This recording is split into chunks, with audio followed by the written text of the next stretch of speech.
Welcome back dear student, स्वागत है आपका e lecture series law and legal environment for business के अंदर। आज जो हम एक्ट ले रहे हैं वो है आपका पार्टनरशिप एक्ट 1932। जैसा कि नेम से क्लियर है, ये जो एक्ट है 1932 में आया था।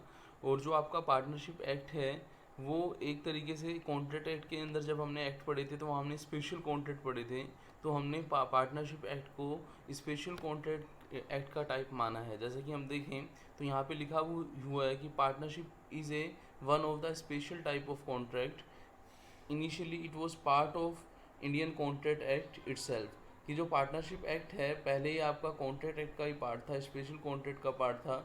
जो कॉन्ट्रैक्ट का चैप्टर 9 था उसके सेक्शन जो थे आपके 9, चैप्टर 9 के अंदर सेक्शन 239 से लेके 266 तक जो थे वो आपके पार्टनरशिप के बारे में बताते थे। यहाँ पे हम सेपरेट एक्ट पढ़ रहे हैं, पार्टनरशिप एक्ट 1932। इस लेक्चर के अंदर हम क्या कवर करेंगे, पार्टनरशिप्स की डेफिनेशंस क्या हैं, इसके अलावा असेंशियल ऑफ पार्टनरशिप क्या हैं उनको भी हम यहाँ पे लेंगे। और साथ के साथ हम ये देखेंगे कि जो पार्टनरशिप डीड है उसके अंदर क्या क्या चीज़ें होनी चाहिए, right and duty of partners क्या है, तो उन्हें समझते हैं। आइए स्टार्ट करते हैं हम आज का लेक्चर जो है पार्टनरशिप एक्ट। तो सबसे पहले हम बात करेंगे कि पार्टनरशिप की क्या डेफिनेशन है।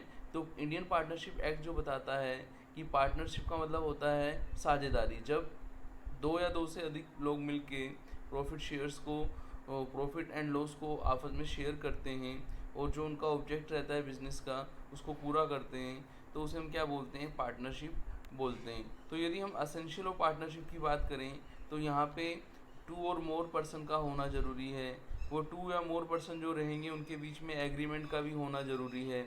वो एक बिज़नेस के लिए एग्रीमेंट करेंगे तो बिज़नेस का भी होना ज़रूरी है। और जो बिज़नेस है वो हो सकता है कि उनमें से किसी एक पार्टनर कैरी करे या फिर उनमें से जो रिप्रेजेंटेटिव हैं एक से ज़्यादा वो कैरी करें। तो मतलब बिज़नेस को कैरी करने का जो है वो सारे पार्टनर खुद भी कर सकते हैं, और चाहें तो उनको रिप्रेजेंट करने के लिए कोई एक पर्सन भी बिज़नेस को कैरी कर देता है।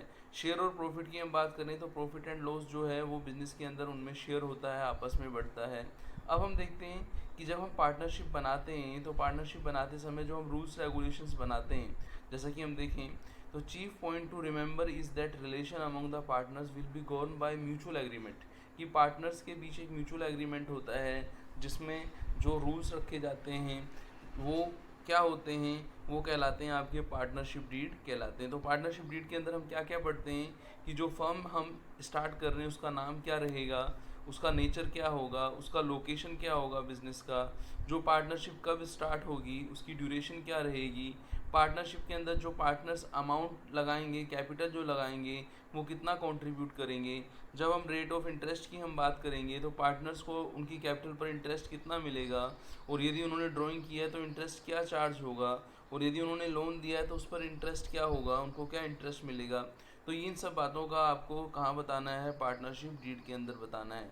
इसके साथ साथ जो हम प्रॉफिट्स की बात करेंगे, जब प्रॉफिट्स होगा तो उसका एप्रोप्रिएशन जिसको हम बोलते हैं निपटारा या फिर डिस्पोजल, वो कैसे किया जाएगा, तो उसके बारे में भी हमें पार्टनरशिप डीड बताएगा।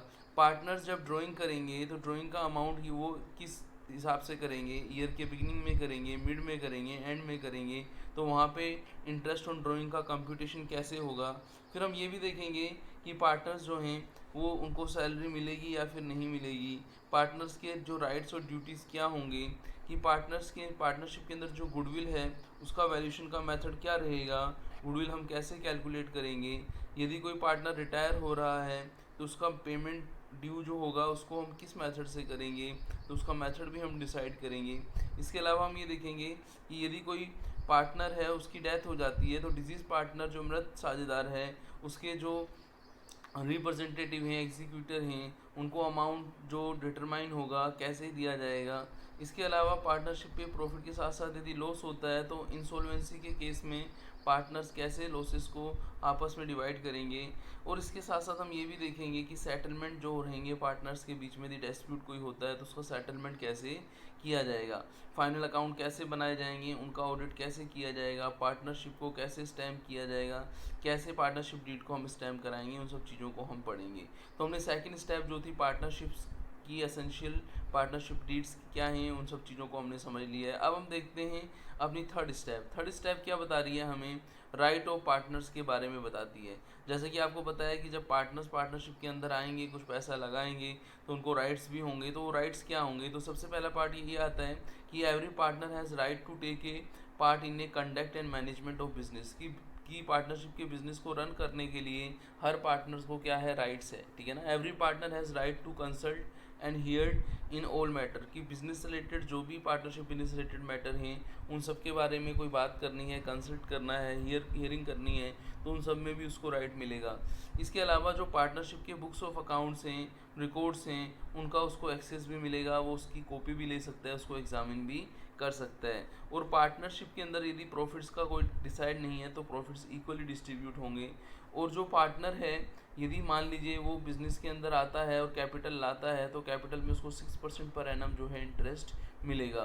बट जो आपका इंटरेस्ट है वो खाली कैपिटल पर ही मिलेगा। यहाँ पे हम ये देखेंगे कि कभी कभी ऐसी स्थिति होती है कि जो एक पार्टनर है वो दूसरे पार्टनर्स के शेयर में भी हेल्प करता है। तो वहाँ पे हम ये देखेंगे कि क्या मेथड है, किस तरीके से एक पार्टनर्स का लॉस जो रिमेनिंग पार्टनर्स हैं वो आपस में बियर करेंगे, उनको भी हम यहाँ पे देखेंगे। पार्टनर्स के अंदर हम ये भी देखेंगे कि joint owner of partnership property के अंदर कि उसको ओनरशिप का पार्ट मिलेगा, वो ओनरशिप का भी हिस्सेदार होगा। इसके अलावा कोई भी आपका इमरजेंसी प्रोटेक्शन मिलेगी, फर्म को कोई लॉस है तो लॉस के अगेंस्ट भी उसको प्रोटेक्शन मिलेगी। इसके अलावा कोई नया जो पार्टनर्स आता है तो उसमें उसकी कंसेंट सहमति ली जाएगी, बिना उसकी कंसेंट जो है नए पार्टनर्स को परमिशन नहीं दी जाएगी। इसके साथ साथ हम ये देखेंगे कि जो पार्टनर्स यदि जाते हैं, रिटायर होते हैं, तो वो भी जो पार्टनरशिप डीड के अंदर है कंसेंट ऑफ अदर पार्टनर्स के अकॉर्डिंग ही होगा। यहाँ पे भी पार्टनर्स के जाते समय भी, जैसे आते समय हम बात कर रहे थे, तो रिटायरिंग के टाइम में भी हम पार्टनरशिप डीड या पार्टनर्स के कंसेंट के बेस पर इसे करेंगे। फिर हम देखते हैं कि कोई भी पार्टनर है उसको राइट है पार्टनरशिप को कंटिन्यू करने का।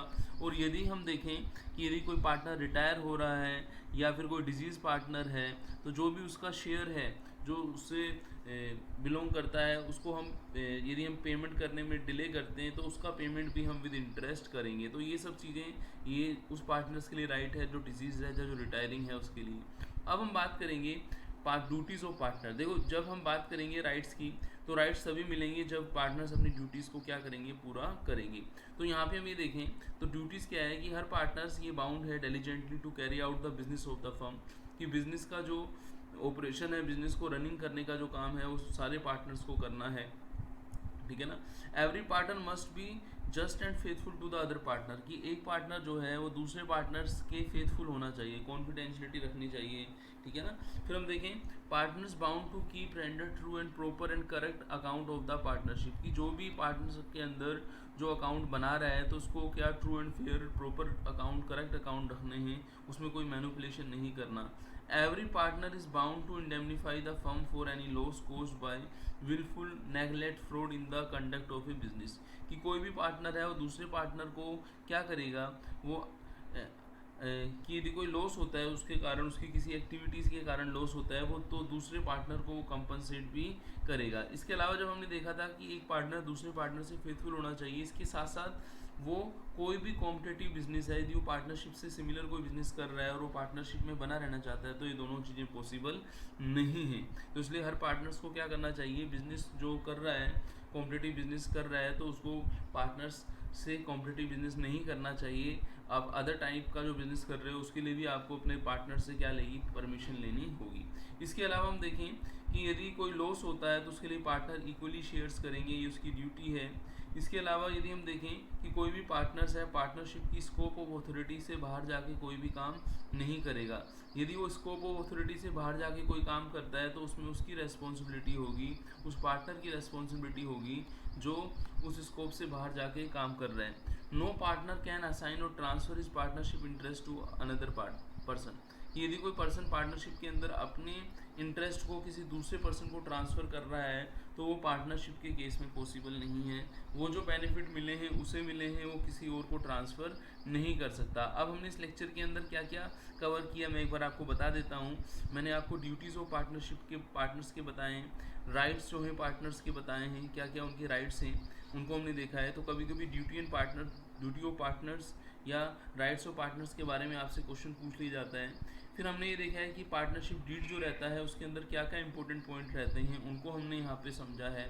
फिर हमने पार्टनरशिप के क्या एसेंशियल फीचर हैं हम पार्टनरशिप एक्ट के अंदर देखें तो पार्टनरशिप की हमने एक डेफिनेशंस देखी थी, और हमने ये भी देखा है कि कॉन्ट्रैक्ट एक्ट के अंदर स्पेशल टाइप ऑफ कॉन्ट्रैक्ट के अंदर जो आपका है वो पार्टनरशिप आता था, लेकिन अब जो है उसे वहाँ कॉन्ट्रैक्ट एक्ट्स के चैप्टर 9 से हटा के जो सेक्शन 239 से 266 थी, अब उसको एक सेपरेट एक्ट बना दिया गया है 1932 पार्टनरशिप एक्ट। तो हमने इस लेक्चर के अंदर जो अपना टॉपिक था पार्टनरशिप एक्ट 1932, उसके अंदर हमने डेफिनेशंस की बात की, उसके अंदर हमने एसेंशियल और पार्टनरशिप डीड की बात की, और हमने rights and duties of partners को हमने समझा। तो हमने पार्टनरशिप एक्ट की इस लेक्चर में शुरुआत की है।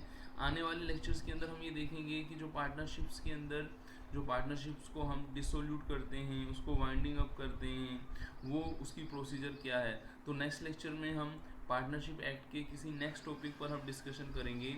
और यदि हम देखें तो प्रीवियस ईयर के यदि क्वेश्चन पेपर में देखें तो पार्टनरशिप में से हर बार एक क्वेश्चन जरूर बनता है, तो या तो आपके पार्टनरशिप से रिलेटेड पार्टनरशिप एक्ट से रिलेटेड बनता है, या फिर वो पार्टनर्स के राइट या ड्यूटीज़ पे बनता है, और या फिर वो पार्टनरशिप के वाइंडिंग अप क्लोजिंग के ऊपर बनता है। तो ये चीज़ें आपको ध्यान रखनी है कि इस लेक्चर के अंदर जो चीज़ें हमने कवर की हैं वो चीज़ें, और इससे जो बची हुई चीज़ें हैं उसको हम नेक्स्ट लेक्चर के अंदर हम कवर करेंगे। आप सबका धन्यवाद। तो मिलते हैं हम नेक्स्ट लेक्चर में, जहाँ पे हम पार्टनरशिप से रिलेटेड कोई नेक्स्ट टॉपिक जो है उसको हम पढ़ेंगे। थैंक्स।